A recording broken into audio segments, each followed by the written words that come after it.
মাধ্যমিক ABTA test paper 2024-25 যে English পেজগুলি রয়েছে সেই ইংলিশ পেজগুলির মধ্যে এখন 235 এই পেজটির সিন এবং গ্রামার পার্ট নিয়ে আলোচনা করা হবে।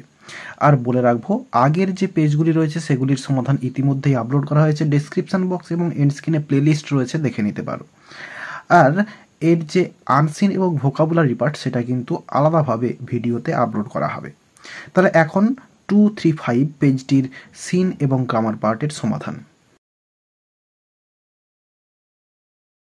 তো এই পেজটিতে প্রথমে প্রোজ পার্ট থেকে যে সিনটি রয়েছে সেটি রয়েছে আমার রানওয়ে কাইট থেকে।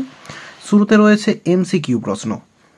একে রয়েছে ফাদার ফাউন্ড হিজ ব্রাদার, এরপরে ড্যাশ রয়েছে, অপশন 3 হবে অ্যান্সার হ্যাড এক্সপায়ার্ড। বাবা দেখেছিলেন তার ভাই মারা গিয়েছিল। এরপরে রয়েছে father had just received a letter from dash, অ্যান্সারটা হবে 3 দাগ আন্ট এস্থার। বাবা একটি চিঠি পেয়েছিলেন তার বোন আন্ট এস্থারের কাছ থেকে। দি kite was discovered on the top, এরপরে অফ ড্যাশ, অ্যান্সারটা হচ্ছে 1 দাগ এ ট্রি। একটি গাছের ওপরে একেবারে উপরের ডালে হচ্ছে ঘড়িটাকে খুঁজে পাওয়া গিয়েছিল। এরপরে রয়েছে দি kite was patched with a dash, অ্যান্সারটা হবে 2 দাগ লেটার। ঘড়িটাকে চেটানো হয়েছিল একটি চিঠি দিয়ে। Those who are too jolly for words are, এরপরে ড্যাশ রয়েছে। অ্যান্সারটা দেখো, এই 1 এবং 4 দুটো অপশানই কিন্তু একই রয়েছে এবং এটাই হচ্ছে অ্যান্সার। একটাতে ডিক অ্যান্ড মিমি করা আছে আর একটাতে মিমি অ্যান্ড ডিক করা আছে, যে কোনো একটা করলেই কিন্তু অ্যান্সারটা হয়ে যাবে। এরপরে রয়েছে complete the following sentences with information from the text. রয়েছে আন্ট এস্থার লিভড ইন, এরপরে ড্যাশ রয়েছে। আন্ট এস্থার বাস করতেন, অ্যান্সারটা হবে এইখানে 100 অফ মাইলস ইনল্যান্ড, এটা হচ্ছে অ্যান্সার। এরপরে রয়েছে the person who sent the letter to the narrator's father was, এরপরে ড্যাশ রয়েছে। বলছে যে ব্যক্তি ন্যারেটরের বাবাকে চিঠি পাঠিয়েছিলেন তিনি হলেন, অ্যান্সারটা এখানে রয়েছে হিজ সিস্টার আন্ট এস্থার। তারপরেও লিখতে পারো mother of Dick and Mimi, এতটা পর্যন্ত লিখে দিলে অ্যান্সারটা হয়ে যাবে। এরপরে রয়েছে 3 দাগে Dick and Mimi war the narrators, এরপরে ড্যাশ রয়েছে। তো এখানে কাজিন লিখা হবে বা কাজিনস। তো ডিক এবং মিমি ন্যারেটরের তুতো ভাই বোন, অর্থাৎ পিস্তত ভাই বোন ছিলেন। তো সেক্ষেত্রে এখানে কাজিনস কথাটা লিখে দিলেই অ্যান্সার হয়ে যাবে। এটা কিন্তু এই কাজিন কথাটা কিন্তু টেক্সটে নেই। এরপরে রয়েছে ট্রু ফলস এবং সাপোর্টিং স্টেটমেন্ট দিতে বলা রয়েছে। Father received the letter but did nothing, বাবা চিঠিটা পেয়েছিলেন কিন্তু তিনি কোনো কিছু করেননি, এটা হচ্ছে ফলস হবে। সাপোর্টিং স্টেটমেন্টটা এই লাইনটা হবে next day father went and brought aunt Esther Dick and Mimi with him, এই লাইনটা হচ্ছে সাপোর্টিং স্টেটমেন্ট। এরপরে বলা হচ্ছে narrators father does not have any relations at present. বলছে ন্যারেটরের বাবার বর্তমানে কোনো রিলেশান কারো সঙ্গে ছিল না, অর্থাৎ কারো সঙ্গে সম্পর্ক ছিল না, এটা হচ্ছে ফলস হবে। সাপোর্টিং স্টেটমেন্টটা এই লাস্ট লাইনটা হবে but the best of it all is that we have relations now, এটা হচ্ছে সাপোর্টিং স্টেটমেন্ট। এরপর 2 দাগে রয়েছে পোয়েট্রি পার্ট থেকে সিন এবং এটি রয়েছে সি ফিভার থেকে।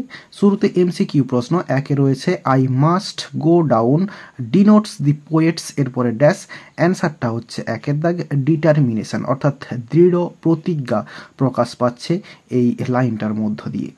এরপর রয়েছে the poet asks a star to dash, অ্যান্সারটা হবে option 1 guide and control the ship, অর্থাৎ শিপটাকে গাইড এবং কন্ট্রোল করতে কবি চান একটি তারা।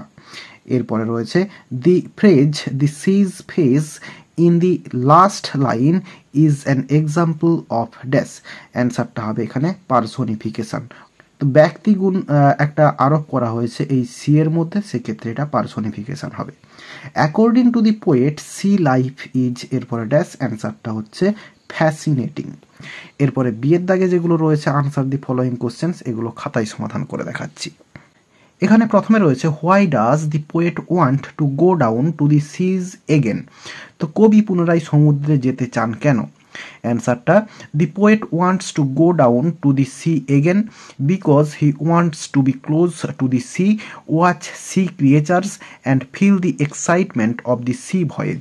তাহলে কবি পুনরায় আবার সমুদ্রে যেতে চান কারণ তিনি সমুদ্রের সংস্পর্শে আসতে চান এবং সামুদ্রিক যে প্রাণী সেগুলোকে তিনি দেখতে চান এবং যে সমুদ্র যাত্রার যে উত্তেজনাপূর্ণ যে জার্নি সেটা তিনি উপভোগ করতে চান বা অনুভব করতে চান।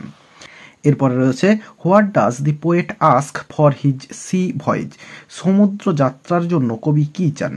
অ্যান্সারটা for his sea voyage the poet asks, এখানে ফর হবে একটা for a tall ship and a star to guide and control the sheep.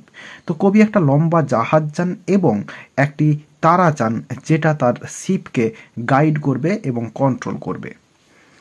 এরপরে রয়েছে সেকশন বিতে গ্রামার পার্টে write the correct alternatives to fill in the blanks. রয়েছে এ পেডাস্ট্রান, এরপরে dash রয়েছে, অ্যান্সারটা হবে ওয়াজ ইনজিওর্ড, এখানে হোয়েন এ মিনিবাস, এরপরে ড্যাশ রয়েছে হিট হিম ফ্রম বিহাইন্ড। পেডেস্ট্রান মানে হচ্ছে পথচারী, একজন পথচারী বা পথিক সে হচ্ছে আহত হয়েছিল যখন একটি মিনিবাস তাকে পেছন থেকে ধাক্কা মেরেছিল। হি এরপরে ড্যাশ রয়েছে was taken to a nearby hospital, তাকে একটি স্থানীয় হসপিটালে নিয়ে যাওয়া হয়েছিল। এরপরে 5 দাগের এতে আর্টিকেল প্রিপোজিশন রয়েছে ফ্লোরেন্স নাইটেঙ্গেল কেম, এরপরে ড্যাশ এ নোবেল ফ্যামিলি, এখানে হবে came of a noble family. ফ্লোরেন্স নাইটেঙ্গেলের একটি নোবেল বা সম্ভ্রান্ত পরিবারে জন্ম হয়েছিল বা জন্মগ্রহণ করেছিলেন তিনি।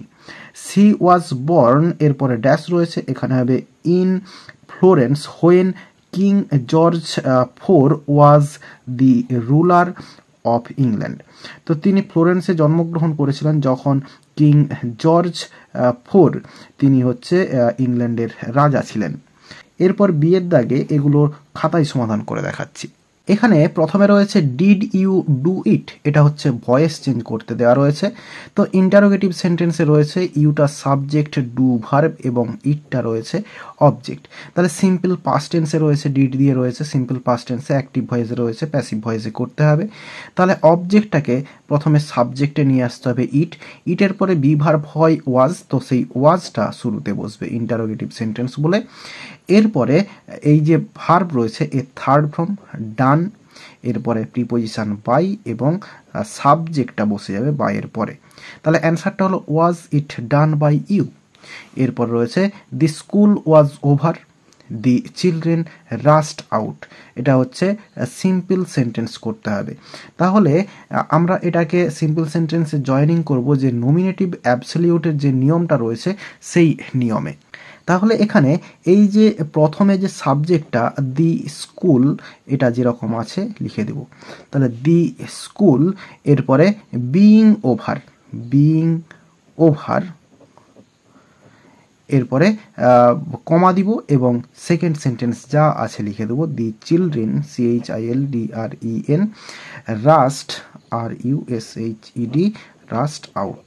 তাহলে অ্যান্সারটা হলো the school being over, the children rushed out. এরপরে রয়েছে the police officer said did you meet your brother this month, narration change করতে দেওয়া রয়েছে। তাহলে এটা রয়েছে ইন্টারোগেটিভ সেন্টেন্সে ইয়েস নো কোশ্চেন্সে রয়েছে। তাহলে এই যে সেড এটাকে আস্কড করব। তাহলে দি পুলিশ অফিসার এরপরে আস্কড, এরপরে লিঙ্কার হিসেবে ইফ বা ওয়েদার, তো ইফ বসালাম।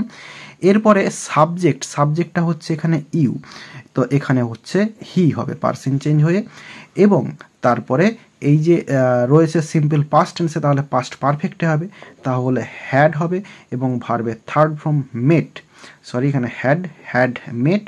এরপরে ইয়োর ব্রাদার এখানে হবে হিজ ব্রাদার, এরপরে দিস মান্থটা হবে দ্যাট মান্থ। তাহলে অ্যান্সারটা হলো দি police officer asked if he had mate his brother that month. এরপরে সি এর দাগে রয়েছে ফ্রেজাল ভার্ব। প্রথমে রয়েছে father had composed a long letter, তো কম্পোজড এর জন্য হচ্ছে পুট ডাউন হবে। তো এখানে পুট ডাউন যেরকম আছে লিখে দিলেই হয়ে যাবে। যদিও এটা থার্ড ফর্মে রয়েছে, পুটের থার্ড ফর্ম কিন্তু পুট, তাহলে কম্পোস্টের জায়গায় পুট ডাউন।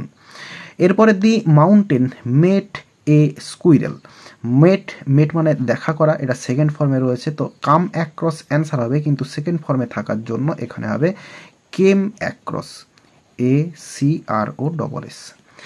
এরপরে রয়েছে দি ট্রেন রিচড এলাহাবাদ। এই রিচড এর জন্য হচ্ছে গেট টু হয়, কিন্তু এখানে সেকেন্ড ফর্মে রয়েছে, হবে গট টু। আর এরই সঙ্গে সঙ্গে এই পেজটির সমস্ত সিন এবং গ্রামার পার্টের সমাধান দেওয়া হয়ে গেল। আশা করি বোঝাতে পারলাম। ভিডিওটি ভালো লেগে থাকলে একটি লাইক করো এবং বন্ধুদের মধ্যে শেয়ার করো, এবং আমার এই চ্যানেলে নতুন হলে চ্যানেলটি সাবস্ক্রাইব করে পাশে থাকা বেল আইকনটি প্রেস করো পরের ভিডিওগুলি সবার আগে পাওয়ার জন্য। এই ভিডিওতে এতটাই, দেখাবে নেক্সট ভিডিওতে। ভালো থাকো সবাই, ধন্যবাদ।